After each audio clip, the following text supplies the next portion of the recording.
Halo semuanya, apa kabar? Kembali lagi di channel saya. Pada kali ini, saya akan menceritakan pengalaman horor yang pernah saya alami sendiri ketika saya masih kecil. Sebelumnya akan saya ceritakan dan saya gambarkan situasi dan kondisi saat itu. Saat itu, usia saya sekitar 4 atau 5 tahun. Dan saya tinggal bersama dengan ibu saya dan kakak saya, di mana kakak saya itu cowok, sebut saja namanya Icang, dan ibu saya adalah seorang wira swasta. Kakak saya pada saat itu seumur mungkin kelas SMP, kelas 3 mungkin ya, seumuran itu. Dan di rumah saya itu di belakangnya ada rumah om dan tante saya. Jadi rumah itu waktu itu kondisinya seperti pavilion, cuman agak ke belakang letaknya. Dan kalau saya mau berjalan atau menuju ke rumah om tante saya itu lewat samping ya. Lewat samping itu gangnya itu emang agak sempit, hanya untuk satu orangan. Jika badannya besar hanya cukup untuk satu orang. Nah, pada saat itu ibu saya sedang bekerja sebagai wira swasta. Dia pergi bekerja, dan pada saat beliau bekerja, setelah kami pulang sekolah, kami biasanya menaruh tas, ganti baju, dan makan, lalu kami pergi keluar bermain. Saya pasti bermain dengan sepupu-sepupu saya di rumah om dan tante saya. Dan abang saya seperti biasa dia main di luar. Sometimes saya dan sepupu-sepupu saya dan teman-teman lain itu sometimes main di rumah saya.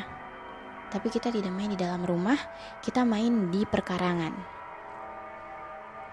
Suatu siang, saya sedang bermain dengan teman-teman saya dan sepupu-sepupu saya di perkarangan rumah saya. Lalu kami pindah, memutuskan untuk bermain di rumah om dan tante saya, yaitu yang di belakang rumah saya, rumahnya sepupu saya. Lalu kita main di sana dari siang. Kita main di ruang tamu.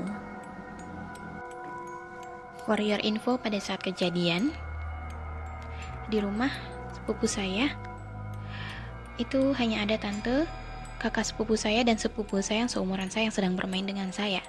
Kakak sepupu saya itu perempuan, dan dia di dalam kamarnya. Jadi untuk gambaran rumah sepupu saya ini, begitu pintu langsung ruang tamu yang lebar, lalu ada pintu di dekat ruang tamu itu, ada 2 pintu, dan itu adalah pintu kamar. Nah, pada saat itu tante dan kakak sepupu saya yang lebih tua itu mereka di dalam kamar. Nah, kakak sepupu saya yang di dalam kamar ini seperempuan, dia seumuran dengan abang saya, bahkan lebih tua.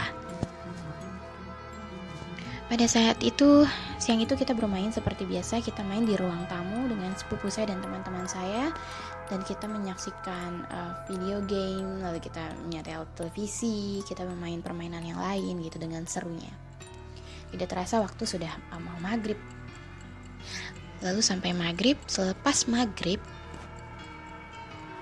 rumah sepupu saya ini ada yang mengetuk pintunya. Lalu dibukakan oleh sepupu saya yang seumuran dengan saya. Lalu ada abang saya di sana.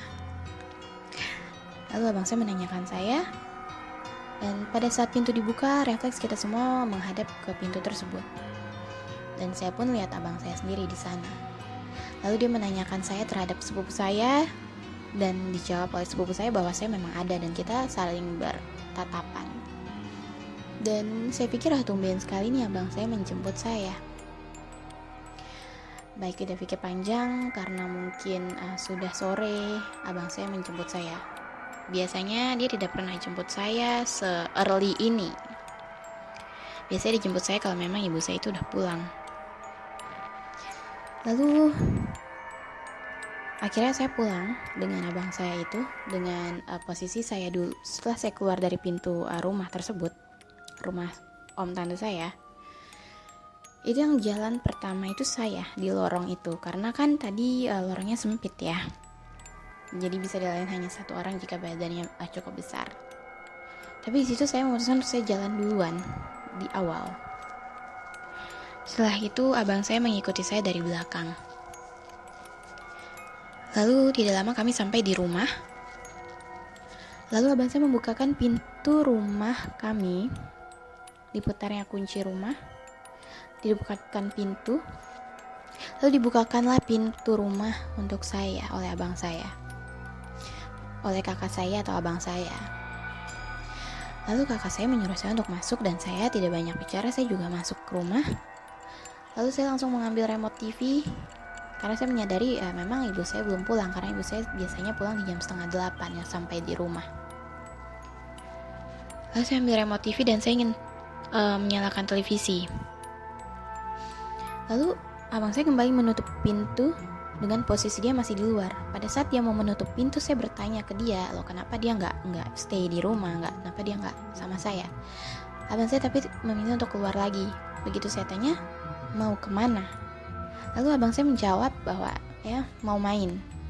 Dia hanya jawab seperti itu. Karena memang dekat rumah saya itu di sebelah sananya itu ada seperti pertigaan, dimana anak-anak muda, anak-anak situ tuh suka nongkrong ya biasanya. Lalu ya sudah, saya tanpa pikir panjang saya menyalakan televisi dan saya nonton TV aja. Sampai akhirnya di kurang lebih jam 7:30 malam itu ibu saya pulang. Ibu saya pulang, dia membuka kunci pintu dan pulang seperti biasa, memberikan saya mainan, makanan dan lain-lain seperti biasa ya. Sudah. Dan keesokan harinya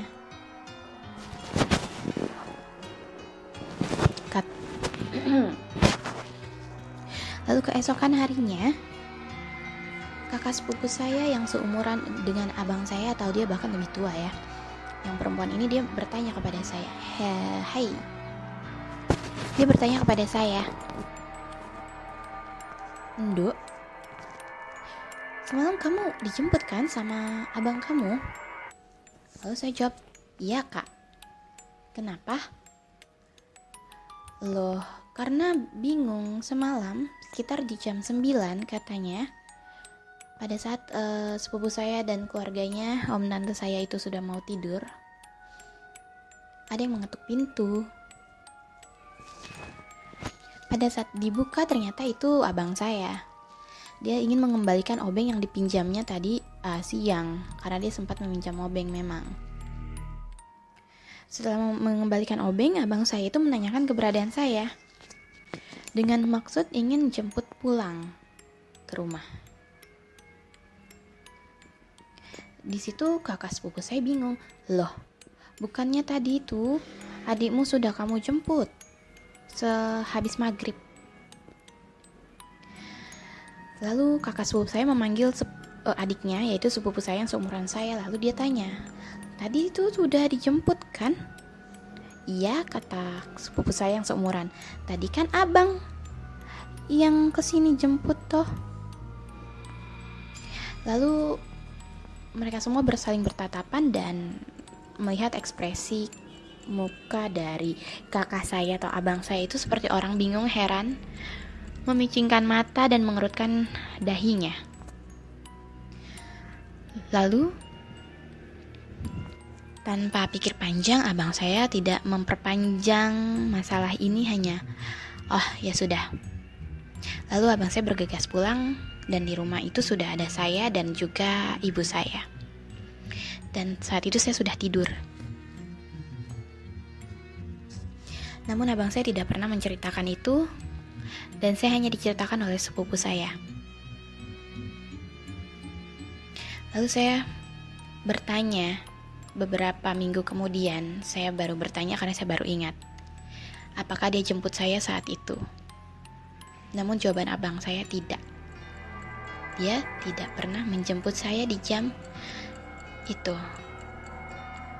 karena dia habis main, kayak benerin motor ya sama temen-temennya. Lalu dia langsung pas pulang itu dia langsung ngelewatin rumah. Dia tidak ke rumah dulu, dia tidak lihat apakah di dalam rumah sudah ada orang atau belum. Dia hanya langsung ke rumah om dan tante saya untuk memulangkan obeng sekaligus menjemput saya kalau saya masih ada di sana. Namun nyatanya saya sudah tidak di sana karena saya sudah dijemput. Kalau bukan abang saya menjemput saya pulang, lalu siapa yang menjemput saya pulang dan menyuruh saya masuk rumah dan membukakan kunci pintu rumah untuk saya? Karena saat itu yang pegang kunci rumah hanya ibu saya dan juga abang saya.